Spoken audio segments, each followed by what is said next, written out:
Hi ladies, it's Elisa and I was just getting on here to give you guys another update. Where we left off last was I gave you guys results of my beta and they were negative, and I was an emotional mess and swollen, and hopefully now I look a little bit more alive again. It's it was a hard few days, I think, dealing with it. We found out on a Wednesday, and my birthday was actually that Sunday, which I think was a curse and a blessing, because wasn't the best birthday present to get. I was really hoping I was going to get a positive pregnancy test. But on the upside, it was a day, all about me, and I got cake and presents and flowers, and it was nice to just hang out with Brian and the girls, and we just went to IKEA and bought nightstands and, Forever 21, and bought clothes, and, just little things, and spending time with each other helped, I think, us heal a little bit. So we're still disappointed that didn't work, and I did cry a couple times after those initial 2 days that were really hard. Getting through that weekend was pretty difficult. But I'm here again. I've bounced back. Yeah, so I've bounced back. I am hopeful about the future, just like I said in the last video. But I wanted to give you guys what I've learned since then. The nurse did finally call me back, I believe the next day, and she was all very sorry, solemn tones about, I'm really sorry that it didn't work, but remember, you still have 10 embryos left. And I'm like, thanks, that's just what I wanted to hear. I was like, well, I didn't necessarily want all 10 of those embryos. I wanted this one to work. So, I was frustrated with the nurse, but I was also frustrated because on that call, I mentioned in the last video that me and Brian weren't really interested in seeing the doctor if we didn't have to, and just going directly into another cycle.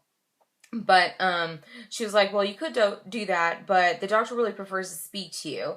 And I was like, well, okay, well, if you aren't insisting, then we'll make this appointment. And then the closest appointment that she had was going to be August 27th. And this was like, August 7th that I'm finding out this information. And I'm like, dude, that's like the end of the month. That's a whole period and month away. And I didn't want to wait that long for, if it was going to get this information, then I just wanted to do it. And I know that some people also have done frozen embryo transfers with not as much medication to try to use your natural cycle. And so I said that to the nurse because she told me to start birth control pills on the second day of my period. And I was very frustrated because I didn't want to start birth control pills. I don't want to be on birth control pills again. I don't want to mess with the flow of my cycle. I was thinking we could just, go with my cycle and implant embryo then. But she said, well, you could do that if that's what you want to do, but if you wanted to do that, you'd have to switch doctors because your doctor doesn't do that. And it was very cut and dry. And she said that like about 2 different things that I had suggested on the call. So I was frustrated that I had to wait until the 27th of August. And I was frustrated that I couldn't do a low medication or non-medicated cycle. And I was just frustrated with her answers. I kept asking for different things, and she kept on saying, well, you could do that, but you'd probably have to switch doctors. Well, you could do that, you probably have to switch doctors. So it was very frustrating speaking to her. And she basically said that how they do frozen transfers, I have notes here, is that you go on birth control pills and then you come off birth control pills, but then you have to go back on like a Cetrotide, but she said I would be on Lupron. So it's like an ovary suppressant to make sure that I'm not ovulating on my own. And then I'd stop taking the Lupron, and then I would go on the progesterone about 5 days before the predicted frozen embryo transfer, and then I would do the frozen embryo transfer and continue with the progesterone and start taking the estrus orally again. And I was like, well, that's a whole lot of medication. And I know that Kaiser is going to pay for this new medication and stuff because that's the program that we qualified for. So Kaiser's going to pay for this new medication, but it's still very frustrating. So I wasn't getting anything that I want.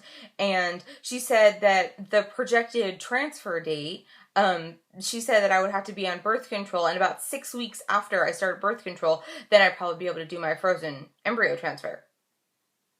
6 weeks? A woman's cycle isn't 6 weeks long. So I was very frustrated with that. Just the whole phone call was very frustrating, and I didn't really get any of the answers that I wanted. So, patience, I guess this whole process is trying to teaches women patience, and your spouses, obviously, but, it's never been something I've been good at. So I want what I want, and I want it now. And I know I said at the end of my last video that another few months wouldn't kill me, but I'm pretty sure this might kill me. This wait.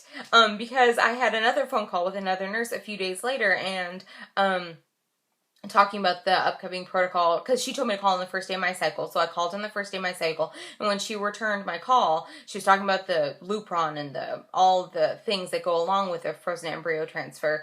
And she said, well, the earliest appointment that we can get you in for probably your transfer will be October 9th. October 9th. So we're talking over 2 months away. I was like, why does it have to be that long? The other nurse told me 6 weeks, and now you're telling me October? I'm like, that's crazy. That's over 2 months away. And she's all, well, basically it's just because we're booked. And I was very frustrated with that answer. But I calmed down after I complained both to my mother and my husband, and both of them said, well, it'll give you time to heal, prepare, they're trying to fix it, and I just want them to be mad with me. So I was very frustrated with the nurse, very frustrated with Kaiser, but I know that there are a lot of women going through this, so, other women are going to be ahead of me.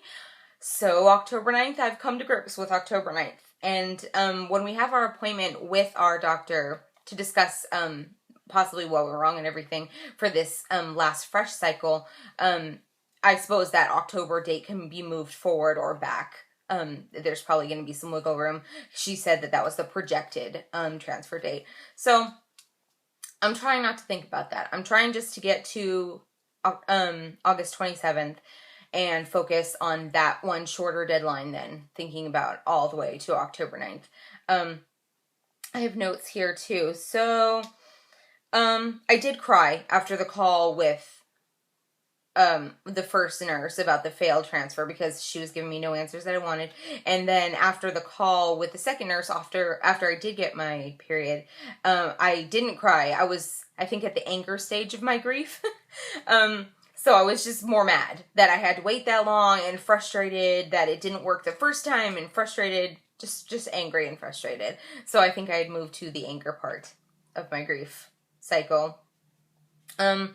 So I did, as I just said, I did get my period, and like the nurse said, it was heavy, and that was bittersweet. I thought that I was going to be more upset about it when it happened, and then when it did happen and I wasn't as upset, I was relieved. I expected to be upset, and I was not upset. I got my period, and I was like, well, okay, one more step closer. This is, what I have to do. I have to get rid of all of this, and I have to, keep going. So it was almost a relief. But it was a very hard period. It was rough. There were a lot more cramps than I normally have. It was a lot heavier flow for a lot more days than I usually have that. So that was frustrating. But good, because that means, we're moving on. We're, going forward. And we did get the embryo report, which I think that was another reason that I was frustrated with the nurse, because she said that we were going to get it in the mail, and we did get it in the mail, but the embryo report did not give me any information that I wanted. I wanted to know, how high quality the embryos were.